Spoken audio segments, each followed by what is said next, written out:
C'est au Seigneur qu'appartient le monde avec tout ce qu'il contient. Il est maintenant au-dessus des flots. Oui, notre Dieu est au-dessus des flots.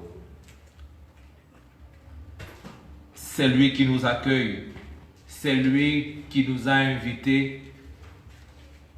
Que sa paix et sa grâce soient avec chacun de nous. Amen.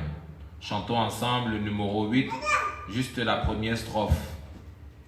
Mon limbo kendi, mon ancien point coutu pouke, limon chem manundi wa, ye kali Christo que je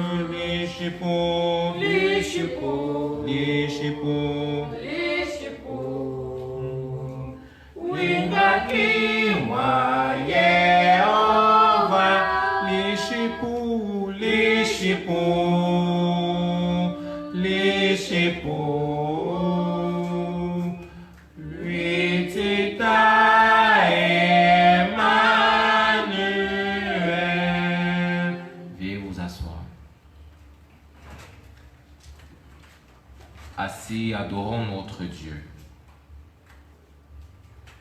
Je veux proclamer ta grandeur, Seigneur. De l'abîme où je fus plongé par ma désobéissance, tu m'as relevé à travers les souffrances de ton Fils bien-aimé. Je veux célébrer ta bonté, Seigneur, à cause de tes grandes compassions. Ta colère, Seigneur, dure un instant, mais ta bienveillance dure toute la vie. Alors, de tout mon cœur, je veux t'exalter. De tout mon cœur, je veux te glorifier. Toute ma vie, je voudrais te célébrer. Seigneur, accepte-moi, purifie-moi et donne-moi de pouvoir te contempler en toute fidélité. Amen.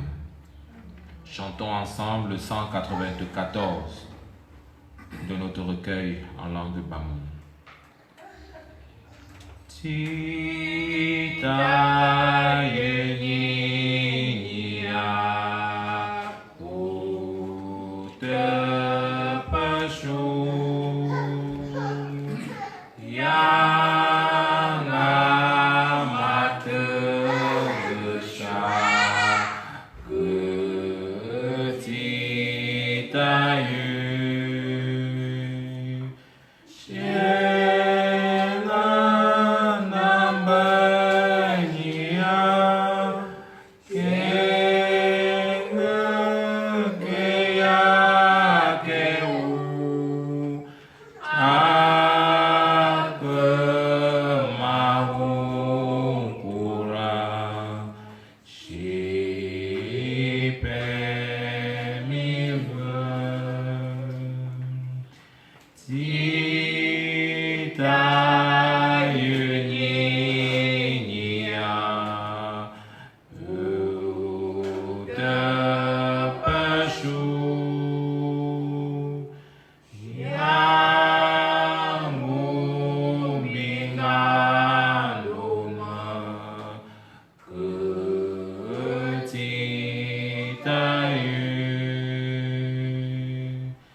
Ce soir, nous allons méditer autour de l'Évangile selon Marc au chapitre 14, les versets 66 à 72. Mais avant l'écoute de cette parole, je nous invite à implorer la sagesse et l'intelligence de notre Dieu. Nous prions. Père de grâce, nous voici rendus à une autre phase de l'écoute de ta parole. Père, toi qui souffres, toi qui es humilié, chosifié par les hommes, ton silence nous prouve encore la grandeur de ton amour. Tu nous invites cependant à te suivre, à t'écouter et à obéir à ta parole. Père, ta parole est la vérité. Parle-nous. Tes servantes et tes serviteurs ici rassemblés t'écoutent. Amen. Marc, chapitre 14, 66 à 72. Là, il est écrit. Pendant que Pierre était en bas dans la cour, il vint une servante du souverain sacrificateur. Voyant Pierre qui se chauffait, elle le regarda et lui dit, « Toi aussi, tu étais avec Jésus de Nazareth. » Il le nia, disant, « Je ne sais pas, je ne comprends pas ce que tu veux dire. » Puis, il sortit pour aller dans le vestibule. Et le coq chanta. La servante, l'ayant vu, se mit de nouveau à dire à ceux qui étaient présents, « Celui-ci est de ces gens-là. » Et il le nia de nouveau. Peu après, ceux qui étaient présents dirent encore à Pierre, « Certainement, tu es de ces gens-là, car tu es galiléen. » Alors, il commença à faire des imprécations et à jurer, « Je ne connais pas cet homme dont vous parlez. » Aussitôt, pour la seconde fois, le coq chanta. Et Pierre se souvint de ces paroles que Jésus lui avait dites. Avant que le coq chante 2 fois, tu me renieras 3 fois. Et en y réfléchissant, il pleurait. Amen. Bien-aimés dans le Seigneur, nous voici rendus au second jour de notre semaine de la Passion, semaine pascale, pendant laquelle nous sommes appelés à nous rappeler des souffrances de notre Dieu. Le texte de ce soir, nous avons voulu lui coller un thème, la foi mise à l'épreuve. La foi mise à l'épreuve. L'un des acteurs de ce texte est Pierre. Et nous allons nous focaliser sur son attitude. Pierre montre une fois de plus qu'il est déterminé à suivre Jésus. Il avait promis au Maître qu'il allait le suivre et même s'il fallait aller avec lui partout où il ira. Pierre suit le maître jusque dans la cour, où il est maltraité par les serviteurs du souverain sacrificateur. Mais un événement se produit, ce que Pierre ne s'attendait pas à ce qu'il soit reconnu. Et le texte nous précise que Pierre suivait le Seigneur de loin. Il ne voulait pas être très proche. Mais grande est sa surprise, c'est qu'une servante a pu le reconnaître. Et cette servante qui le reconnaît affirme qu'il est aussi un disciple de Jésus. La surprise de Pierre le pousse à nier qu'il connaît Jésus. Lui qui était déterminé à mourir même pour Jésus, lui qui était déterminé à aller avec lui partout, se trouve face à la mort. Parce qu'il voit que son maître, sur qui il comptait, qui avait tous les pouvoirs, a été arrêté. Si lui aussi accepte qu'il est de Jésus-Christ, il pourra être traité de la même manière que Jésus. Il le nie, il le méconnaît, il renie le Seigneur une première fois.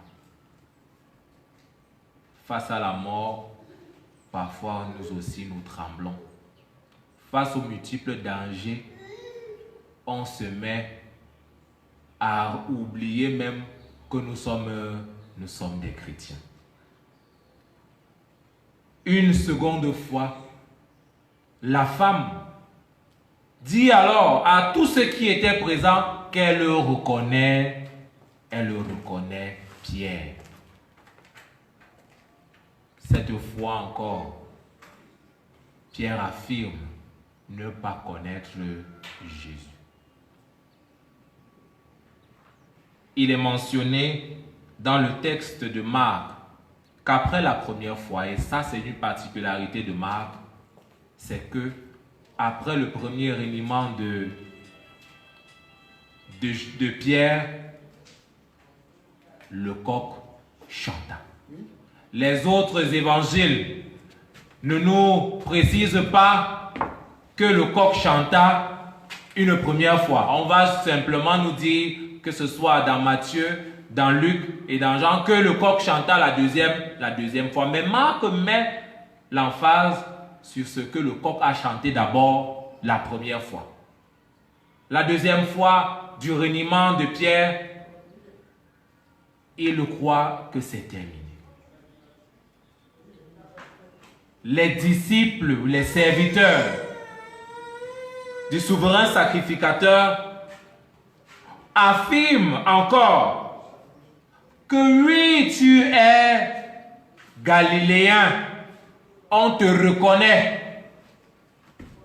Pierre, ne voulant pas mourir, dit, fait des imprécations et dit à nouveau, je ne connais pas, je jure que je ne connais pas cet homme-là. Je ne sais même pas de quoi vous parlez. Voilà une attitude de Pierre que nous avons très souvent qualifiée d'une attitude de lâche. Et le titre même du texte, c'est le reniement de Pierre. Pour montrer combien Pierre n'a pas su tenir ses engagements. Et il sera facile pour chacun de nous de dire, Pierre était un mauvais disciple. Jeter les pierres sur lui. Mais la question est à poser. Sommes-nous différents?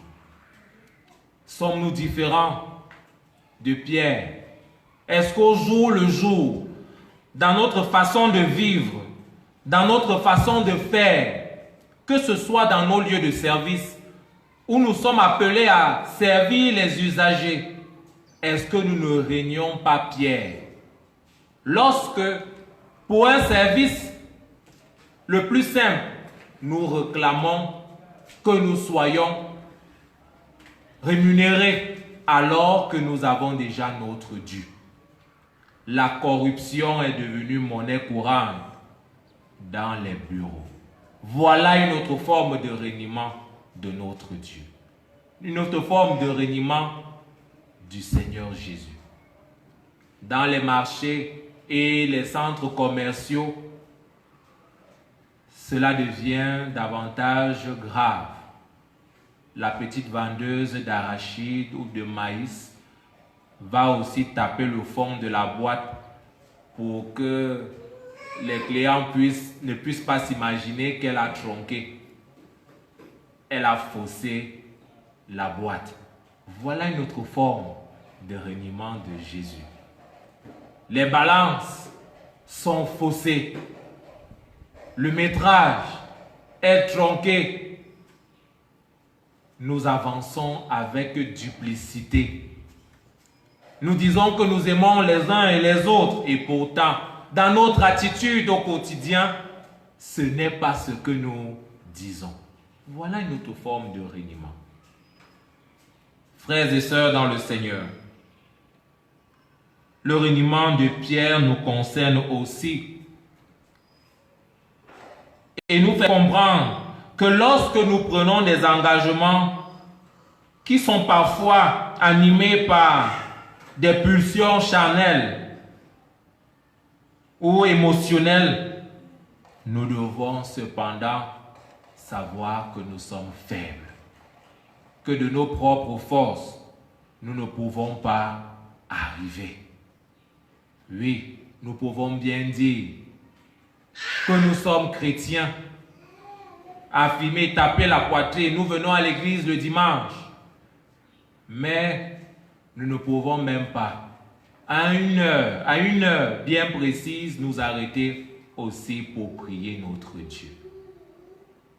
Les musulmans peuvent, à l'heure de la prière, fermer leur boutique parce qu'ils disent qu'à cette heure, c'est le temps de Dieu.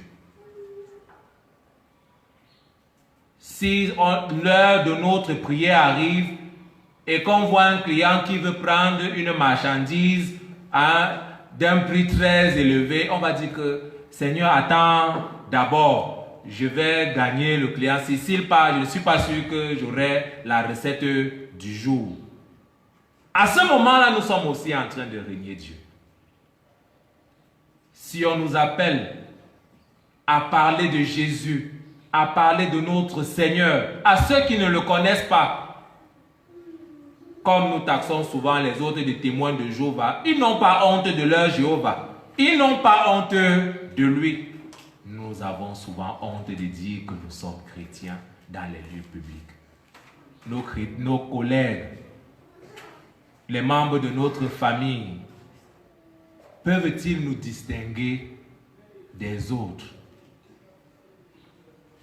Quel est ce qui sort de nos bouches en famille?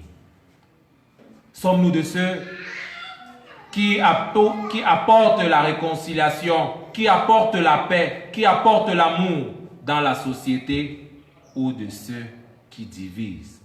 Voilà encore d'autres aspects sur lesquels nous sommes souvent entendus et nous sommes souvent aussi traités comme coupables du reniement, comme Pierre. Mais il faut aussi le dire, frères et sœurs, au second chant du coq, Pierre, après avoir renié Jésus 3 fois, se rappelle de ce qui lui avait été dit. Avant que le coq chante 2 fois, tu me renieras 3 fois. Ce que le Seigneur avait dit à Pierre s'accomplit. Malgré sa détermination, malgré son engagement, malgré le fait qui veut suivre Jésus, ses forces se perdent parce qu'il avait pris de façon active des engagements. Mais lorsqu'il se souvient de cela, il se met à pleurer. Il réfléchit sur la gravité de son action, le reniement, et il se met à pleurer. Et dans les pleurs de Pierre se cache une forme de repentance. Il dit au plus profond de lui, Seigneur, je viens de t'offenser. Et cette repentance peut être, comme nous l'avons souvent bien dit aux catéchumènes, divisée en 5 étapes. Une prise de conscience du péché qu'il vient de commettre. Et lorsqu'il prend conscience du péché, il le regrette. C'est pour cela qu'il pleure. Il regrette d'avoir offensé Dieu. Il regrette de l'avoir laissé abandonner par ses actes et ses actions, par ses paroles. Il le regrette amèrement. Il pleure sur son sort. Quoique le texte ne le dit pas précisément, il a certainement confessé son forfait. Et lorsqu'il confesse son forfait, qui est la 3e étape, il peut également demander pardon à Dieu. Demander pardon à Dieu pour son péché. Demander pardon à Dieu parce qu'il a offensé. Oui, cela le pousse à la 5e étape qui est la décision de changer. Décider de changer d'attitude dans cette société en perte de repères. Décider de changer d'attitude dans cette société, comme nous l'avons suivi hier, qui est déterminée à suivre la science, le scientisme. Déterminée à changer d'attitude dans cette société où les mœurs sont dépravées, où les repères ne sont plus ceux sur quoi le Seigneur nous oriente, déterminés à suivre Jésus. Quels que soient les problèmes, quelles que soient les adversités, quelles que soient les maladies, quelle que soit la terreur, nous devons suivre Jésus. Il y a une différence qu'il faudrait relever ici. C'est que Pierre a renié le Seigneur, mais il a pris aussitôt conscience de son forfait et il a demandé pardon. Il est différent de Judas Iscariote qui lui aussi, de son côté, a péché et a vendu le maître pour quelques pièces, mais seulement n'a pas eu le temps de pouvoir se repentir. Il a eu du remords et ce remords l'a poussé à aller se pendre. Oui, il s'est donné volontairement la mort. Nous avons péché. Nous avons fait ce qui déplaît à Dieu. Certainement, nous pouvons avoir des remords. Nous pouvons nous dire, Seigneur, qu'ai-je fait? Qu'avons-nous fait? Oui, c'est reconnaître déjà, c'est bien. Mais reconnaître, c'est reconnaître et être poussé à demander pardon à Dieu. En ces moments, en cette semaine pascale, en cette semaine de la souffrance de notre Seigneur, méditons davantage sur nos différentes actions. Méditons davantage sur ce que nous avons l'habitude de dire, de faire, et qui parfois déplaisent à Dieu. Demandons-lui pardon et changeons d'attitude. C'est alors là que ces souffrances qu'il endure pour l'humanité pourront revêtir leur véritable sens. Ne laissons pas que Jésus souffre en vain. Il a souffert pour que nous soyons sauvés. Il a souffert pour que nous soyons réconciliés avec le Père. Changeons d'attitude. Après avoir régné le Seigneur, revenons à lui et demandons-lui pardon. Comme Pierre a régné le Seigneur, il s'est repenti de ses fautes. Que Dieu nous aide à pouvoir lui être fidèle, fidèle jusqu'à la mort. Amen. Je nous invite, frères et sœurs, à nous lever et à confesser notre foi en disant: je crois en Dieu, le Père Tout-Puissant, Créateur du ciel et de la terre. Je crois en Jésus-Christ, son Fils unique, notre Seigneur, qui a été conçu du Saint-Esprit et qui est né de la Vierge Marie. Il a souffert sous Ponce Pilate. Il a été crucifié. Il est mort. Il a été enseveli. Il est descendu aux enfers. Le troisième jour, il est ressuscité des morts. Il est monté au ciel. Il siège à la droite de Dieu, le Père Tout-Puissant. Il reviendra de là pour juger les vivants et les morts. Je crois au Saint-Esprit. Je crois à la Sainte Église universelle, la communion des saints, la rémission des péchés, la résurrection de la chair et la vie éternelle. Amen. Veuillez vous asseoir. L'attitude de Pierre nous montre qu'il a non seulement régné le Seigneur, mais a changé. Nous aussi, changeons et apportons au Seigneur notre reconnaissance parce qu'il nous pardonne lorsque nous changeons de vie.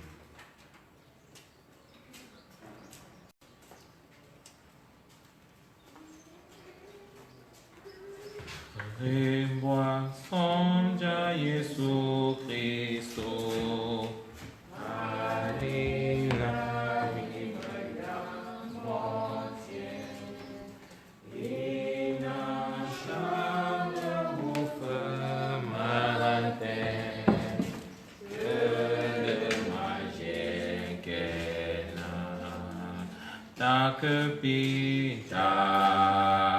Que pique moi chez Christo, quoi on quérit, point gaï kuma la paix, et begaï on ta que pique moi chez Christo, quoi on quérit, point gaï tout ma paix, bim bangaï. Seigneur notre Dieu, c'est toi qui pourvois à nos besoins. Voici cette offrande que nous te présentons. Bénis-la. Bénis aussi ceux qui nous regardent et qui à la maison apportent aussi une offrande pour la souffrance des uns et des autres. Comme tu as souffert, ceux des nôtres ici sur terre souffrent. Seigneur, donne à ce que cette offrande puisse soulager leur peine. C'est au nom de Jésus-Christ que nous t'avons prié. Amen. Nous voulons encore rappeler à ceux qui sont à la maison qu'ils peuvent envoyer leur offrande au numéro qui a été communiqué, celui de la trésorière, afin qu'elle puisse recevoir cela pour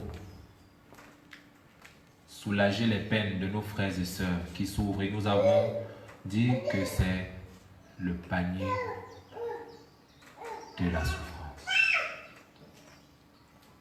Nous sommes invités maintenant à prier les uns pour les autres. Père miséricordieux, Dieu d'amour, nous te disons merci. Merci parce que tu as décidé volontairement de souffrir pour l'humanité. Tu as décidé de porter sur toi notre péché.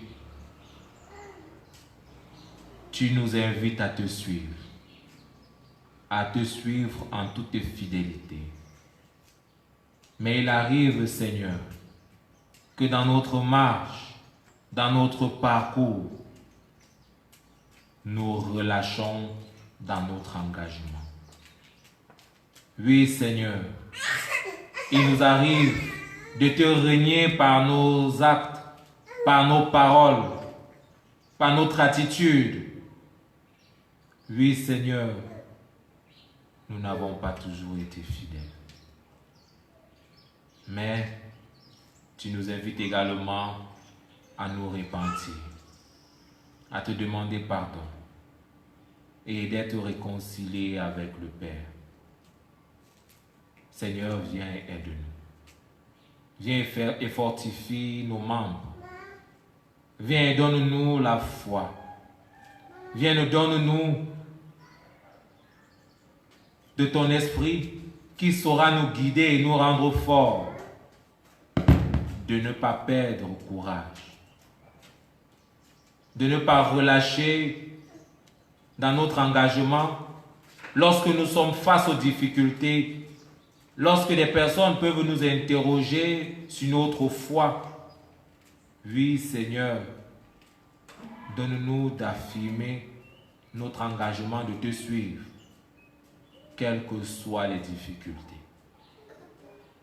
Père, nous te prions pour cette pandémie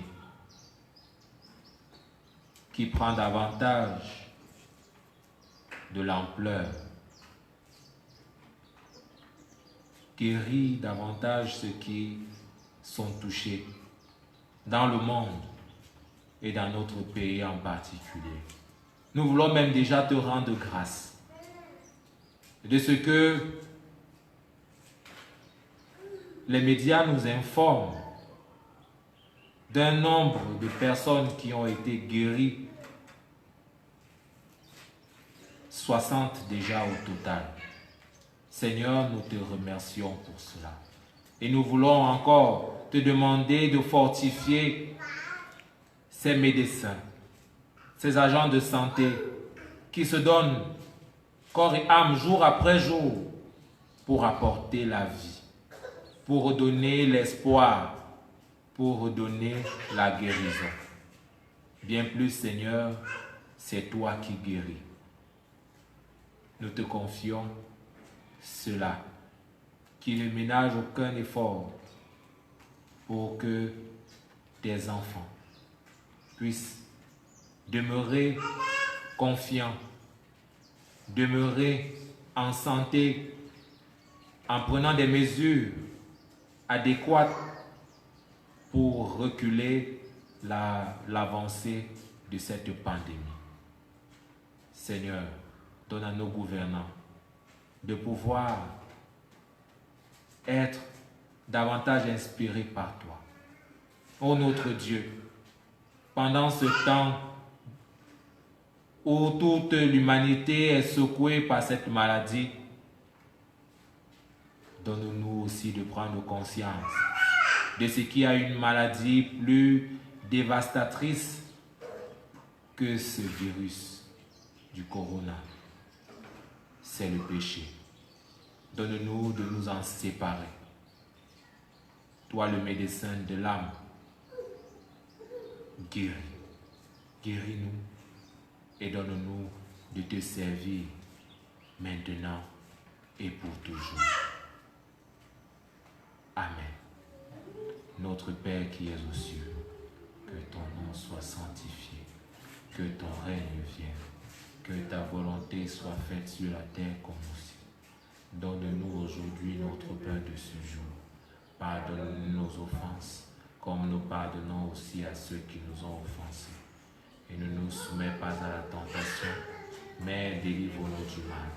Car c'est à toi qu'appartiennent le règne, la puissance et la gloire pour les siècles des siècles. Amen. Veuillons nous lever pour écouter les exhortations et la bénédiction. Notre Dieu a envoyé son Fils et son Fils a souffert. Mais pendant qu'il souffre, son disciple, le plus déterminé à le suivre, se retrouve en train de le régner. Nous aussi, qui avons décidé de suivre Jésus tout le long de notre vie, nous le régnons parfois. Mais il y a de l'espoir. C'est qu'ayant régné le Seigneur, nous pouvons encore demander pardon et être réconciliés avec Dieu. Sur ce, que le Dieu d'amour, le Dieu de toute miséricorde, nous accorde sa paix, nous accorde sa protection et nous donne de son esprit pour que nous soyons plus que vainqueurs, vainqueurs jusqu'à la mort. Allons dans sa paix, au nom de Jésus-Christ. Amen. Nous voulons une fois de plus remercier les jeunes de notre communauté, la chorale Gospel Voices, qui est déterminée aussi à nous donner le pouvoir tout au long de cette semaine, donner l'opportunité à ceux qui ne sont pas venus de vivre ces moments. Que Dieu vous bénisse abondamment.